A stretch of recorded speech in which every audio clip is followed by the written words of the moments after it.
इस नए साल पे हमें 4 बातों की आवश्यकता है जो हमें इस नए साल में आगे बढ़ने में सहायता करेगी। और ये 4 बातें ऐसी हैं जो कि पहली शताब्दी की कलीसिया में पाई जाती थी। और इन्हीं बातों की वजह से उनके जीवन में जितनी भी तकलीफें आई, जितनी भी परेशानी आए, जितनी भी मुसीबतें आए, प्रोसिक्यूशंस आए, हर एक समय पर, हर एक पल पर ये बातें उन्हें स्थिर रखा और दृढ़ रखा उनकी मसीह यात्रा में। और ये बातें हमें और आपको मिलता है प्रेरितों की काम उसका 2 अध्याय 42वें वचन पर।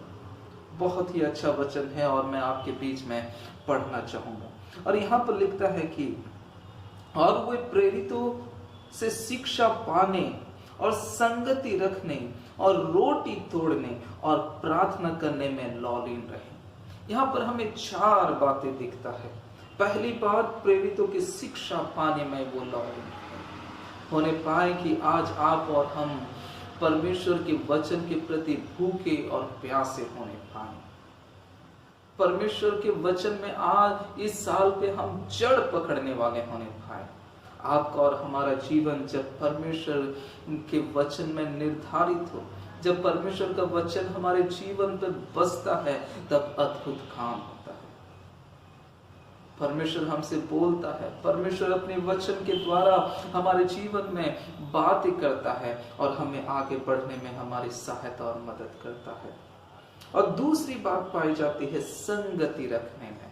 संगति रखने में कई बार आप और हम सोचते हैं कि हम अपने बलबूते में बहुत कुछ कर पाते हैं, बहुत कुछ कर लेंगे, बहुत कुछ हासिल कर सकते हैं, बहुत कुछ बातों को हम प्राप्त कर सकते हैं।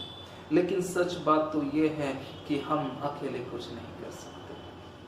हमें संगति की बहुत आवश्यकता है, हमें संगति की बहुत जरूरी है।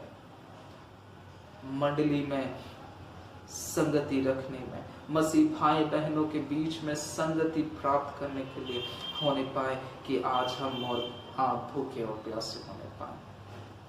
हमारे जीवन में कई बार निराशा आती है, कई बार हताश हो जाते हैं, कई बार हम डिप्रेशन में चल जाते हैं, कई बार हमारा और आपका विश्वास हिलने लगता है।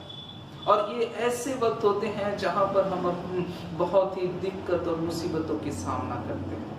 इसी प्रकार के समय में जब हम मसीह भाई बहनों के साथ संगति करते हैं, जिस संगति का केंद्र बिंदु सिर्फ और सिर्फ यीशु होता है, सिर्फ और सिर्फ प्रभु होता है, वो त्रिएक परमेश्वर होता है, जब इस प्रकार की संगति में हम जुड़ते हैं तो प्रभु हमसे बोलता और बातचीत करता है। हमारी निराशा के समय में वो हमें ताकत देता है कि हम आगे बढ़ पाए, हमें मोटिवेट करता है, हमें इनकरेज करता है कि परेशानी और दुख के समय में भी हम आगे बढ़ते रहें। सो पहली बात थी कि शिक्षा पाने में, वचन में जड़ पकड़ने वाले होने पाए। दूसरी बात है कि संगति में संगति करना ना छोड़ें, संगति में हमेशा जुड़े रहें, जिस संगति का केंद्र बिंदु सिर्फ और सिर्फ प्रभु यीशु होने पाए। और तीसरी बात है रोटी तोड़ने में। ये एक प्रेम को दर्शाता है। जिस संगति में परमेश्वर का प्रेम है, जिस लोगों के बीच में प्रभु यीशु मसीह का प्रेम है, ऐसा संगति को दिखाता है, ऐसा रिलेशनशिप को दिखाता है। आज आपका और हमारा परमेश्वर हमारे साथ है। हम हमेशा लोगों के साथ संगति रखते रहें और परमेश्वर के साथ गहराई भरी रिश्ता में हम डूबने पाए, उसके प्रेम की गहराई को हम प्राप्त करने पाए। हाँ, सच बात है कि उसने हमें हमसे इतना प्रेम किया कि हम कल्पना भी नहीं कर सकते। लेकिन प्रार्थना और दुआ यही होने पाए कि प्रभु तुझे तेरे प्रेम को और भी बेहतर रीति से जानने के लिए, तुझे और भी बेहतर रीति से पहचानने के लिए तू हमारी सहायता और मदद कर। और चौथी बात है प्रार्थना में लौलीन रहे, होने पाए कि इस साल घर घर में प्रार्थना का वेदी उठने पाए, प्रार्थना का वेदी उठने पाए।